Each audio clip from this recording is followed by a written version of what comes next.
Welcome, curious minds, to the deep dive.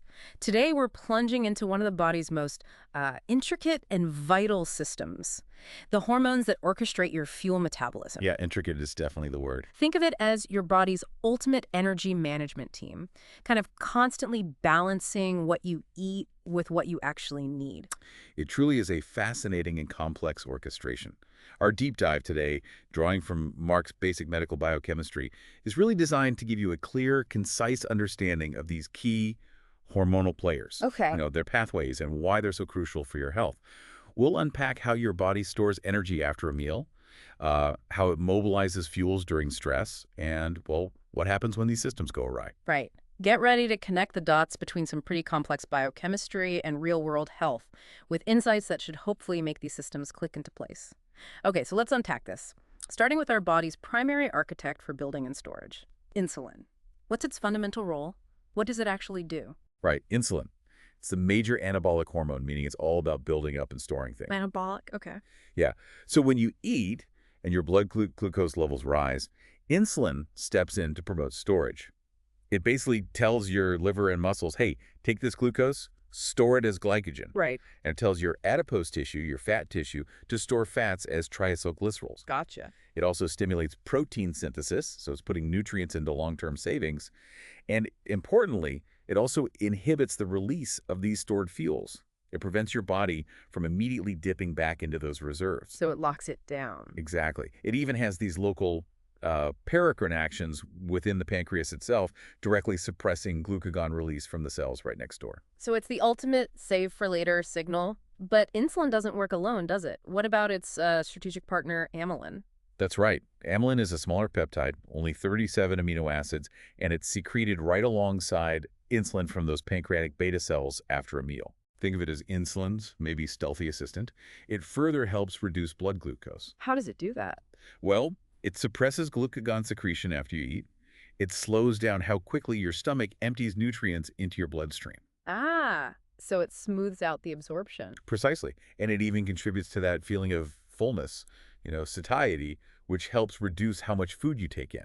That's a clever, multi-pronged approach, then, to managing that post-meal blood sugar spike. And this co-secretion, insulin and amylin together, that has some interesting clinical implications. Indeed.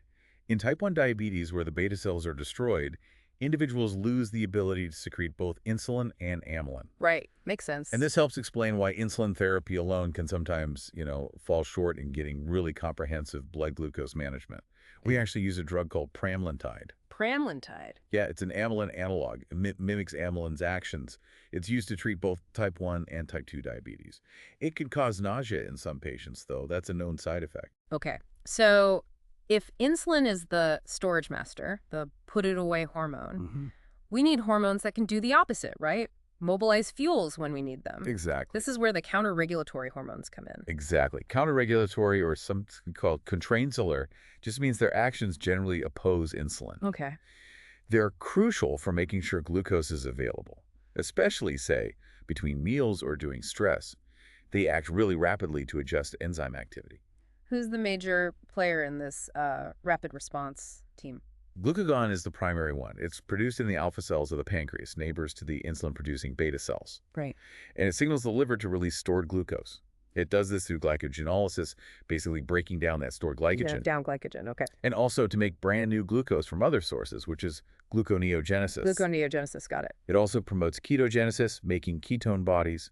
Its main target is the liver, where it activates specific internal messengers, like cyclic adenosine monophosphate or CAMPIC, yeah. to kickstart those metabolic cascades.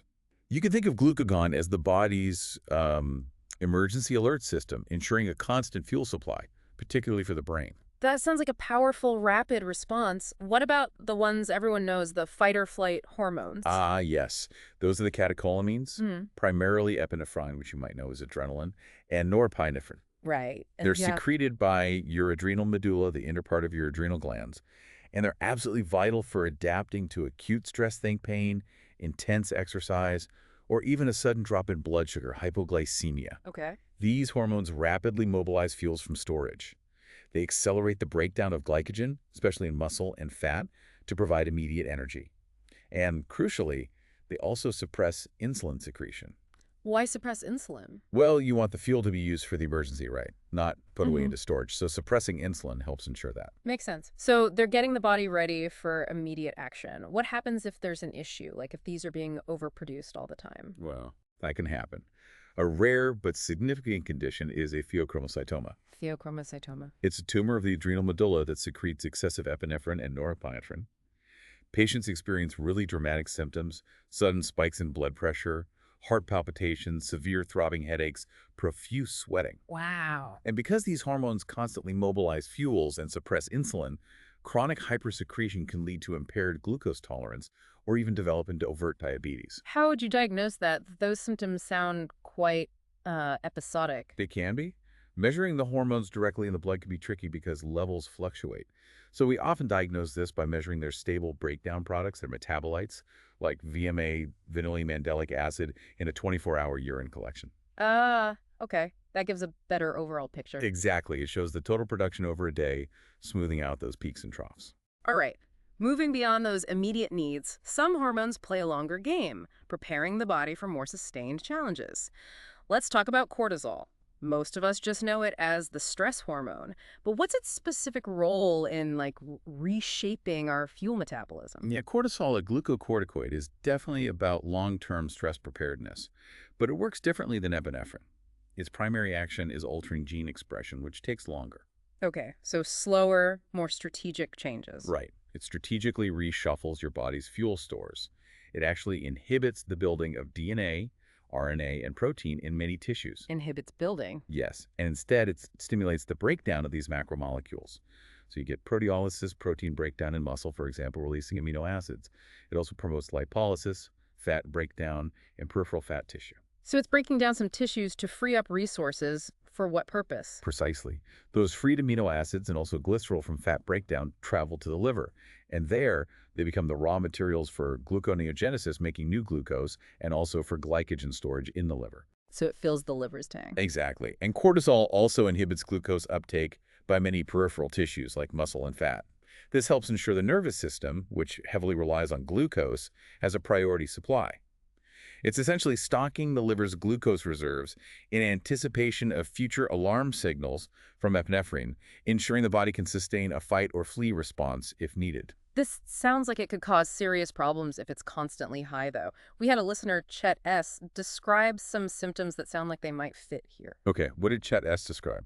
Severely elevated serum glucose, marked facial redness, these sort of reddish-purple striae, like stretch marks, on his abdomen and thighs, unusual central fat deposition, around the face, neck, upper back, chest, abdomen, but with thin limbs, thin skin with easy bruising, and severe muscle weakness. Wow. Those are absolutely classic signs of Cushing syndrome, which is caused by prolonged excessive cortisol exposure. Cushing syndrome. Yes. And based on the description, if it stems from the pituitary gland overproducing ACTH, which then stimulates the adrenals, it's specifically called Cushing disease. Okay, Cushing disease. The hyperglycemia, the muscle wasting from that protein breakdown we talked about, the thin skin, the bruising, those are all direct consequences of cortisol's actions. The central fat deposition, which gives that characteristic buffalo hump and moon faces, is also typical, though the exact mechanism isn't fully understood. But it's a telltale sign. So cortisol prepares the body for prolonged stress by breaking things down. But then we have other hormones like somatostatin, which seems almost like a system-wide break. This seems really interesting for overall control. Somatostatin truly is an inhibitor hormone. It's quite widespread, secreted from the hypothalamus, pancreatic D cells, other parts of the gut. An inhibitor. Yes. Its main physiological effect is to inhibit the secretion of many other hormones. That includes growth hormone, thyroid-stimulating hormone, TSH, insulin, and glucagon. Wow, quite a range. It is. It also subtly reduces nutrient absorption from the gut by slowing gastric emptying and diminishing pancreatic digestive secretions. It's like a general damper on multiple systems. So a crucial pause or maybe off switch for lots of processes. And it ties into another big hormone, growth hormone, GH. Yes, it does. GH, or somatotropin, is a polypeptide hormone that, well, as the name suggests, stimulates growth. Right. Many of its growth-promoting effects aren't direct, though. They're mediated indirectly by insulin-like growth factors, or IGFs, particularly IGF-1, which is mainly produced by the liver in response to GH. Okay, so GH tells the liver to make IGS. Largely, yes. Uh, But GH also has direct effects on fuel metabolism itself. It actually increases lipolysis, fat breakdown in adipose tissue. so it frees up fats. Exactly. It makes fatty acids available for energy, and by doing that, it helps spare glucose and protein from being burned for fuel. In muscle, it increases amino acid uptake and protein synthesis, promoting lean tissue growth. And in the liver, it stimulates gluconeogenesis and glycogen production, similar in some ways to cortisol, but part of a different overall program. Interesting. It's a key long-term regulator, then, of both growth and how we partition our fuel. And this brings us to another clinical case, SAM-A. Okay, SAM-A, what were the symptoms? Severe headaches, blurred vision, and really striking changes in facial features, deepening creases, thickened skin, a more prominent jaw, noticeably bulky hands, and a deepened voice. Ah, yes, those are classic features of acromegaly, Acromegaly. caused by chronic excess growth hormone secretion, almost always from a pituitary tumor that just keeps pumping out GH. How is it confirmed? Sam's diagnosis was confirmed by finding elevated fasting GH levels and also elevated IGF-1 levels, which reflect the long-term GH excess. But critically, they likely did an oral glucose suppression test. What's that? Normally, if you give someone a large dose of glucose orally, their GH levels should drop. They should be suppressed. In acromegaly, because the tumor is secreting GH autonomously, the levels do not suppress. They stay high. Ah, I see. And this chronic elevation of GH can lead to impaired glucose tolerance or even, as in Sam's case apparently, the development of diabetes mellitus, because GH can actually impair glucose uptake and usage by tissues. And treatment. Often involves pituitary surgery to remove the tumor. But medical therapies are also used, including somatostatin analogs, drugs like octreotide. Connecting back to somatostatin? Exactly. They leverage somatostatin's natural inhibitory effect on GH secretion to bring those levels down. Okay, let's shift gears slightly. Our body's internal thermostat, our overall metabolic pace, that's heavily influenced by the thyroid hormones, isn't it? Absolutely. T4, thyroxine, and T3 triiodothyronine are the key players here. Yeah. And they're unique because their synthesis is utterly dependent on iodide, which we have to get from our diet. Iodide, okay. Think of iodide as this essential building block. The thyroid cells have this amazing pump, the sodium iodide symporter, NIS, that actively traps iodide from the blood, concentrating it sometimes hundreds of times higher inside the cell than outside. Wow. Then this trapped iodide gets oxidized and incorporated into a large protein called thyroglobulin. This process is called organification.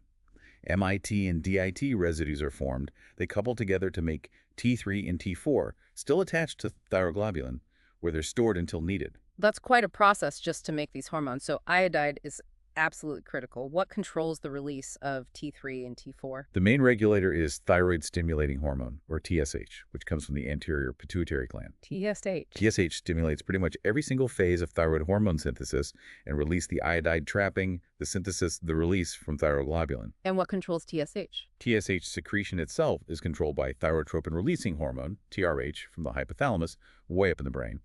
And importantly, there's a classic negative feedback loop. Feedback. Yes.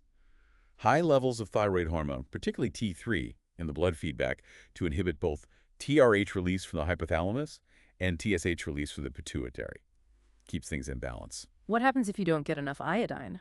If iodine is deficient in the diet, the thyroid simply cannot make enough T3 and T4. Because of the lack of negative feedback, TSH secretion increases and stays high, constantly stimulating the thyroid gland. This causes the gland to enlarge, trying to compensate, which results in a goiter. A goiter, right. And what are the broad effects of thyroid hormones on metabolism itself? They have really widespread effects. Yeah. In the liver, for instance, they increase glycolysis, cholesterol synthesis, and the conversion of cholesterol into bile salts.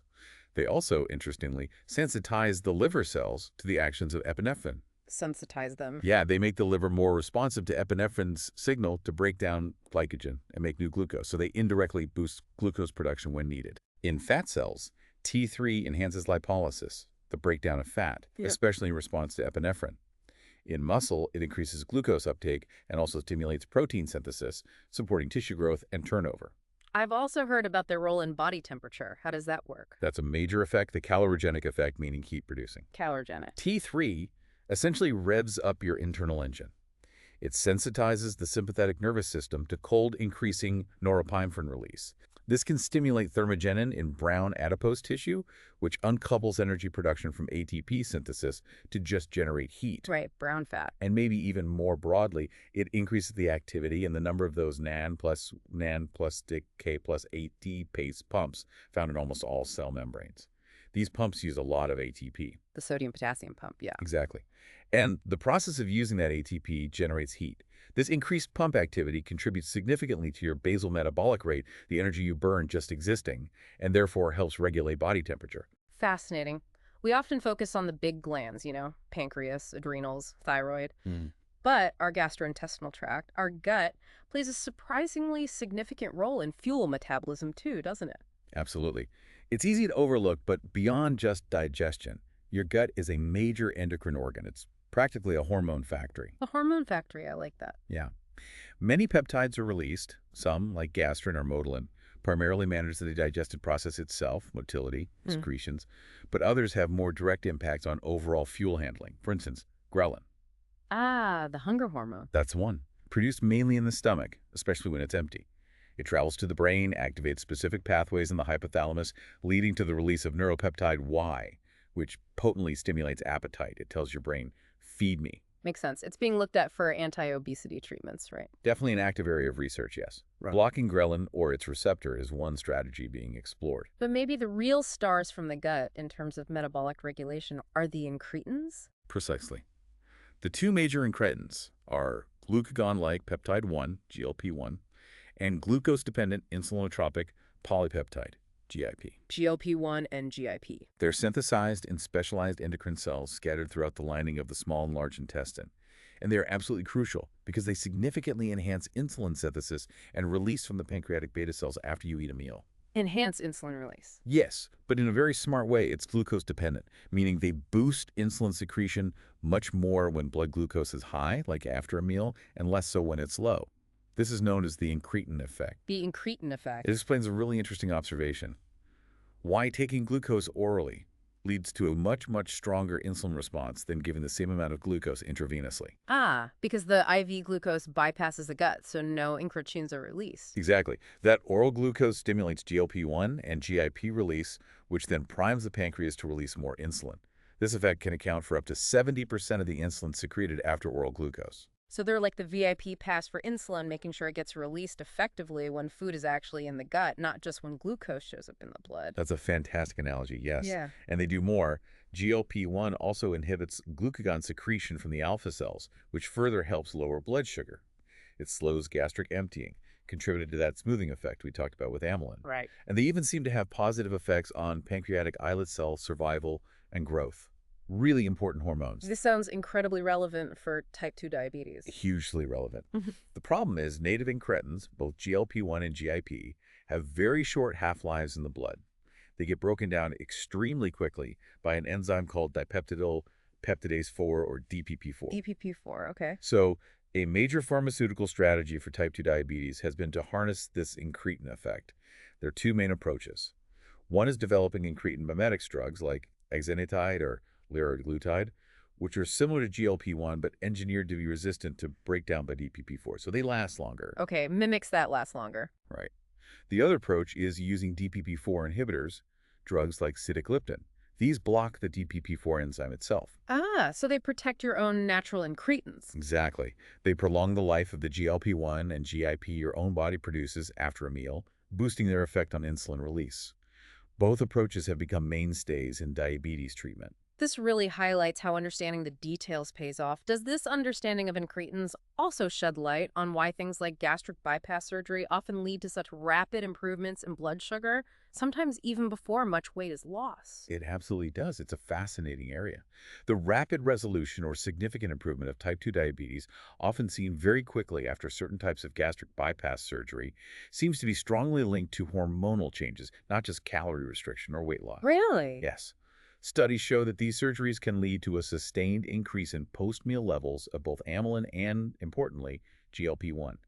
The altered flow of nutrients through the gut seems to massively boost the secretion of these beneficial hormones. It really underscores the powerful and perhaps still underappreciated role of these gut hormones in overall metabolic health. So we have all these hormones, insulin, glucagon, cortisol, thyroid, incretins, all these signals flying around. They're obviously regulated. But how integrated is this? And how do we, as clinicians or researchers, even measure these things when we suspect something's wrong? It's incredibly integrated. The hormonal system doesn't exist in isolation. It's tightly linked with the nervous system. The pancreatic islet cells, for example, the ones making insulin and glucagon, are directly wired into both your sympathetic and parasympathetic nervous systems. Wired and how? Well, nerve signals can directly influence hormone release. For instance, the vagus nerve, part of the parasympathetic system, rest and digest, actually stimulates insulin secretion, anticipating a meal, whereas sympathetic nerve fibers, fight or flight, tend to suppress insulin but can stimulate glucagon release. So nerves add another layer of control. Absolutely. This delicate interplay between neural signals, hormone signals, and substrate levels, like glucose itself, is essential for maintaining that proper fuel and energy homeostasis, that balance. And when things do go wrong, like with those hormone-secreting tumors we discussed earlier, measuring these hormones seems tricky if they're present in tiny amounts. It is tricky. Yeah. We're talking about concentrations often in the picomolar to nanomolar range, incredibly tiny amounts in your blood or other body fluids. Mm-hmm. Measuring them accurately requires highly sensitive techniques. What kind of techniques? The breakthrough really came in the 1960s with the development of radioimmunoassays, or RIAs. RIAs. These use antibodies, which are proteins that can bind very specifically to a particular hormone. In a classic RIA, you set up a kind of competition. A competition? Yeah. You take a known amount of the hormone that's been labeled with a radioactive tag, and you mix it with the patient's sample, which contains an unknown amount of the unlabeled hormone. Then you add a limited amount of the specific antibody. The labeled and unlabeled hormone then compete to bind to those limited antibody sites. The more unlabeled hormone there is in the patient's sample, the less of the labeled hormone will be able to bind. Ah, because the patient's hormone takes up the spots. Exactly. So by measuring the amount of radioactivity that did get bound to the antibody, you can calculate how much unlabeled hormone was in the original sample. Clever. It was revolutionary.